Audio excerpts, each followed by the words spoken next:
जोरदार आवाज उठाई कि ये जाति जनगणना होनी चाहिए, तो इनका जवाब देखिए। इनका जवाब भैंस भाग भैंस चुरा लेंगे, मंगलसूत्र चुरा लेंगे, इनका ये जवाब था। ये गंभीरता है इनकी जाति जनगणना पर।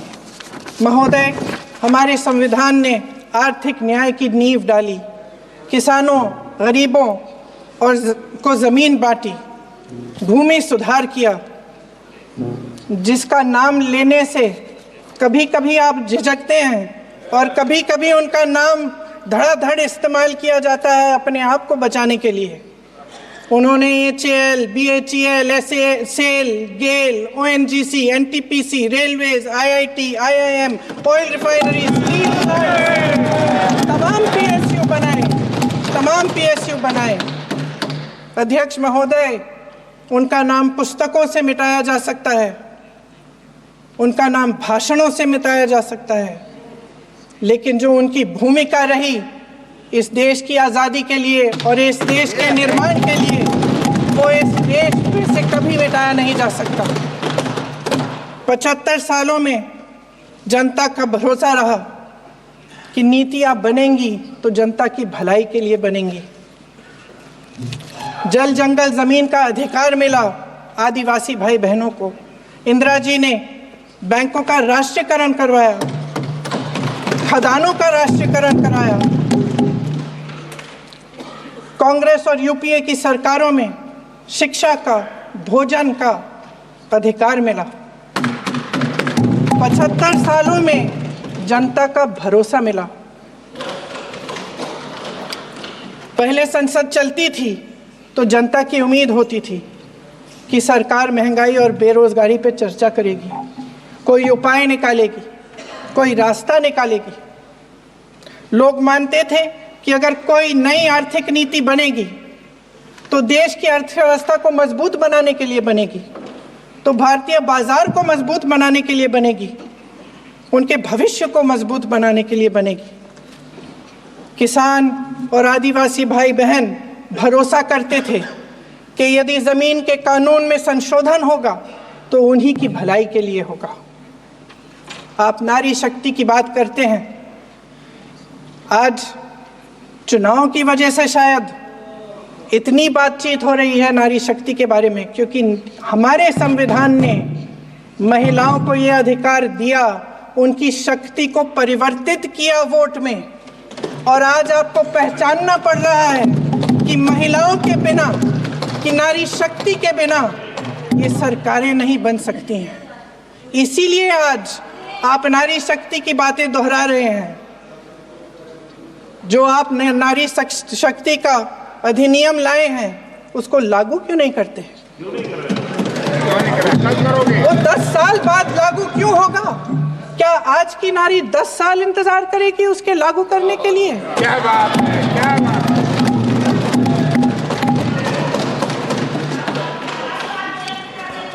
आज संसद में बैठे हुए सत्ता पक्ष के मेरे साथी ज्यादा से ज्यादा अतीत की बातें करते हैं।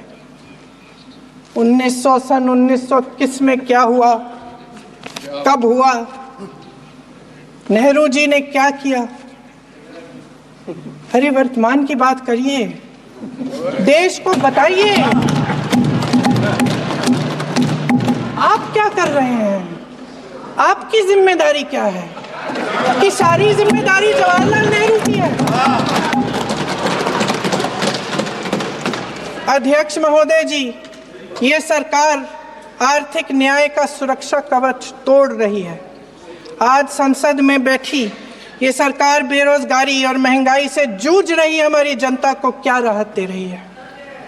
कृषि के कानून भी बड़े बड़े उद्योगपतियों के लिए बन रहे हैं। सही MSP को छोड़िए, DAP तक नहीं मिल रहा है।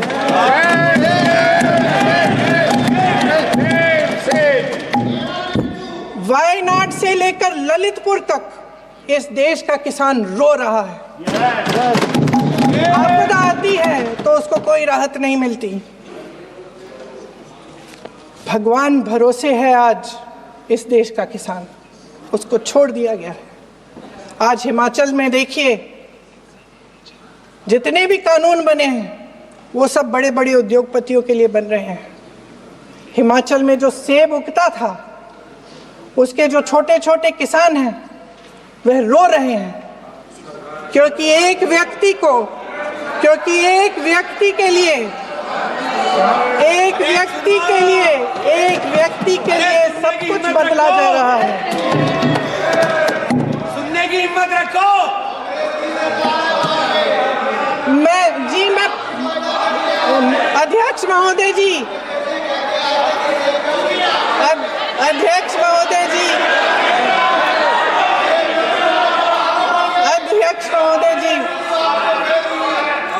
महोदय जी, अडानी जी को सारे कोल्ड स्टोरेज प्रदेश की सरकार ने नहीं दिए। अडानी जी को सारे कोल्ड स्टोरेज आपकी सरकार ने दिए। देश देख रहा है कि एक व्यक्ति को बचाने के लिए 142 करोड़ देश की जनता को नकारा जा रहा है।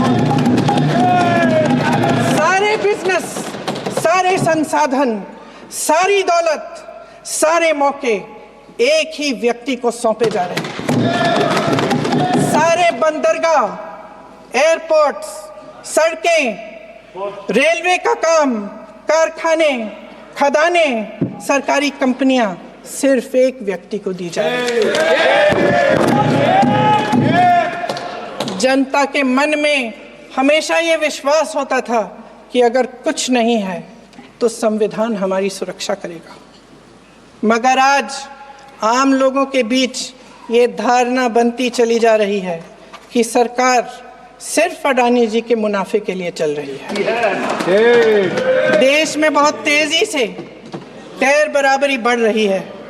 जो गरीब है वो और गरीब हो रहा है, जो अमीर है वो और अमीर हो रहा है।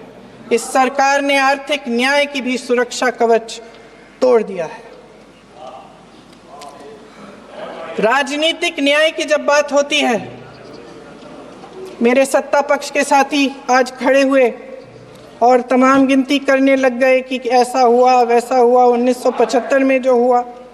तो सीख लीजिए ना, आप भी सीख लीजिए। आप भी अपनी गलतियों के लिए माफी मांग लीजिए। आप भी बैलेट पे चुनाव कर लीजिए। दूध का दूध, पानी का पानी हो जाएगा।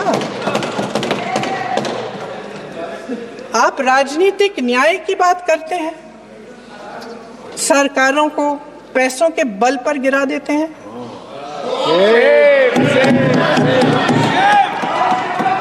मेरा आग्रह है कि अपन संविधान में सकारात्मक बोले।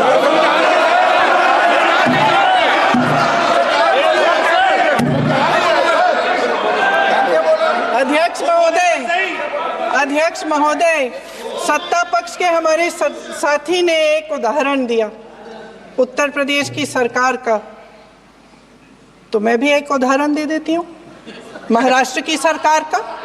मैं भी एक उदाहरण दे देती हूँ हिमाचल की सरकार को तोड़ने की कोशिश किसने की, पैसों के बल पे की, गोवा की सरकार। तमाम उदाहरण है। राजस्थान की क्या ये सरकारें जनता ने नहीं चुनी थी? क्या संविधान इन पर लागू नहीं था? पूरी देश की जनता जानती है कि इनका हंसती है, जानती है कि इनके यहाँ तो वॉशिंग मशीन है।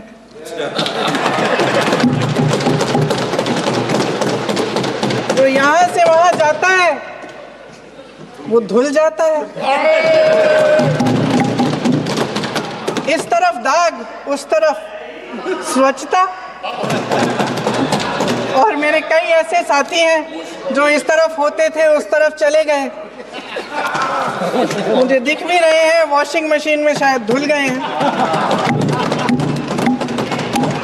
अध्यक्ष महोदय, जहां भाईचारा और अपनापन होता था, जहां हमारे संविधान ने एकता का सुरक्षा कवच दिया था, वहां शक और घृणा के बीज बोए जा रहे हैं। एकता का सुरक्षा कवच तोड़ा जा रहा है।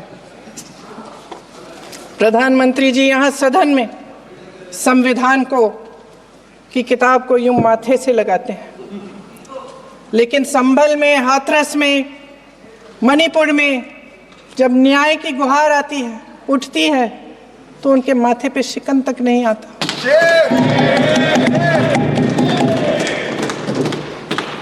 शायद समझ नहीं पाए हैं कि भारत का संविधान संघ का विधान नहीं है।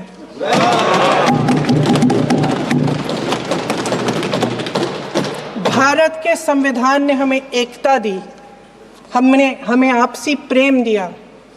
उस मोहब्बत की दुकान जिस पर आपको हंसी आती है, उसके साथ करोड़ों देशवासी चले।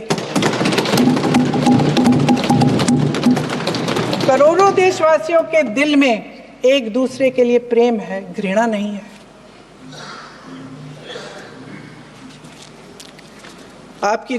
इनकी जो विभाजनकारी नीतियां हैं, उसका नतीजा हम रोज देखते हैं।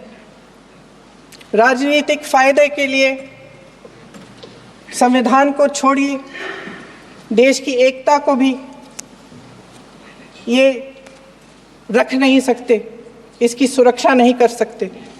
हमने संभल में देखा, मणिपुर में देखा। दरअसल इनका कहना है कि अलग अलग इस देश के अलग अलग हिस्से हैं, कैमरा लेकिन हमारा संविधान कहता है कि ये देश एक है और ये देश एक रहेगा। जहां खुला विवाद होता था, अभिव्यक्ति का सुरक्षा कवच होता था, इन्होंने भय का माहौल पैदा किया है।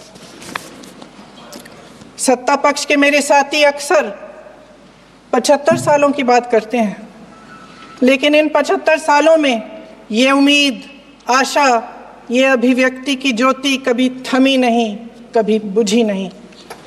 इस देश की जनता ने खुलकर आलोचना की, निडर होकर धरने किए, प्रदर्शन किए।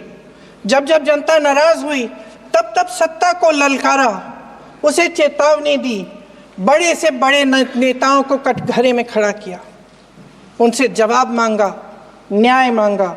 इस देश के छोटे छोटे से नुक्कड़ की दुकानों में, चाय की दुकानों में, इस देश के घरों में, गलियों में, मोहल्लों में, अखबारों में, प्रकाशन घरों में, न्यायपालिकाओं में चर्चा कभी बंद नहीं हुई। लेकिन आज ये माहौल नहीं है। आज जनता को सच बोलने से डराया जाता है, धमकाया जाता है। पत्रकार हो या विपक्ष का नेता हो या किसी यूनिवर्सिटी का प्रोफेसर हो, छात्र संघ हो या कर्मचारियों का संगठन हो, सबका मुंह बंद कराया जाता है। किसी पे ईडी, किसी पे सीबीआई, किसी पे इनकम टैक्स, फर्जी मुकदमे लगवाए जाते हैं, जेल में डाल दिया जाता है। विपक्षी नेताओं को जेल में डाल दिया जाता है, उनको सताया जाता है। किसी को नहीं छोड़ा इस सरकार ने। देशद्रोही कह के उत्तर प्रदेश में मुझे याद है कुछ अध्यापिकाएं प्रदर्शन कर रही थी, उन पर मुकदमा डाल दिया देशद्रोही का, उन्हें देशद्रोही कह दिया। इन्होंने देश का पूरा माहौल भय से भर दिया है। इनकी मीडिया की मशीन झूठ फैलाती है, तरह तरह के आरोप लगाती है, और शायद वह भी भय में ही है। महोदय, मैं इस सदन को याद दिलाना चाहती हूँ कि ऐसा डर का माहौल देश में अंग्रेजों के राज में था। जब इस तरफ बैठे हुए गांधी की विचारधारा वाले लोग आज़ादी की लड़ाई लड़ रहे थे, और उस तरफ वाली विचारधारा वाले लोग भय में रहकर अंग्रेजों के साथ साठ-गांठ कर रहे थे। लेकिन अध्यक्ष महोदय, भय का भी अपना स्वभाव होता है। भय फैलाने वाले हमेशा भय का खुद शिकार बन जाते हैं। ये प्रकृति का नियम है। आज इनकी भी यही हालत हो गई है। भय फैलाने के इतने आदी हो गए हैं कि खुद भय में रहने वाले हैं, चर्चा से डरते हैं, आलोचना से घबराते हैं। कई दिनों से हम मांग रहे हैं कि चर्चा करिए, लेकिन चर्चा करने की हिम्मत ही नहीं है।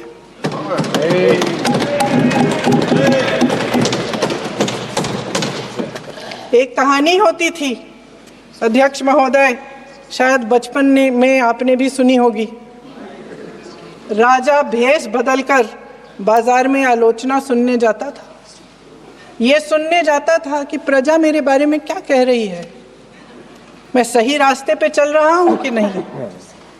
लेकिन आज का राजा, भेष तो बदलते हैं आज के राजा, शौक तो है उनको भेष बदलने का, लेकिन ना जनता के बीच जाने की हिम्मत है और ना आलोचना सुनने की।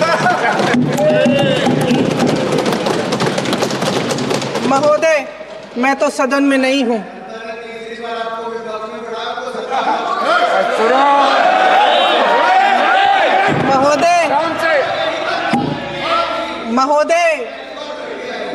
महोदय, जनता में बहुत विवेक है, ये सही है।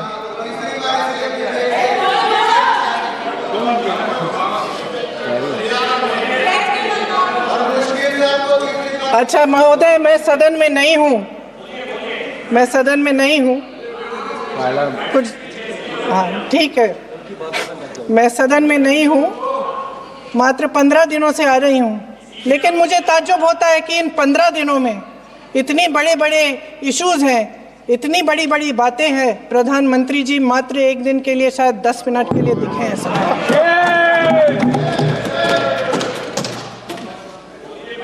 बात यह है अध्यक्ष महोदय जी कि ये देश भय से नहीं, साहस और संघर्ष से बना है।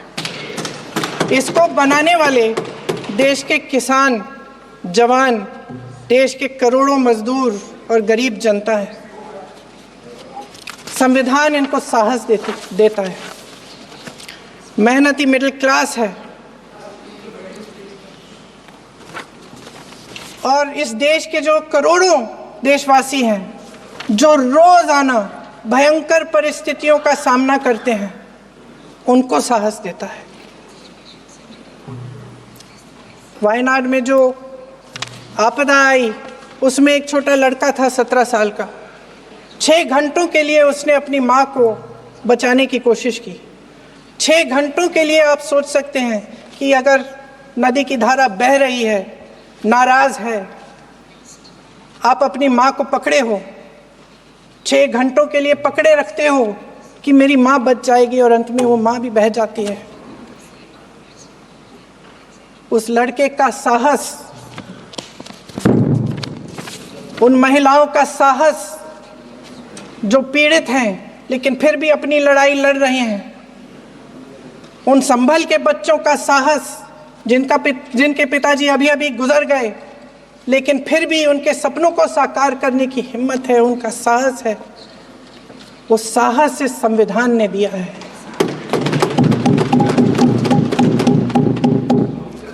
वो आत्मविश्वास से संविधान ने दिया है। ये देश भय से नहीं चल सकता, ये देश साहस से ही चलेगा। भय की भी सीमा होती है, और जब वो सीमा पार हो जाती है, जब किसी को इतना दबाया जाता है कि उसको लगने लगता है कि अब मेरे पास खोने के लिए कुछ नहीं है, तब उसमें एक ऐसी शक्ति पैदा होती है जिसके सामने कोई कायर खड़ा नहीं हो सकता। ये देश कायरों के हाथों में ज्यादा देर तक कभी नहीं रहा है। ये देश उठेगा, ये देश लड़ेगा, सत्य मांगेगा, सत्यमेव जयते। जय हिंद।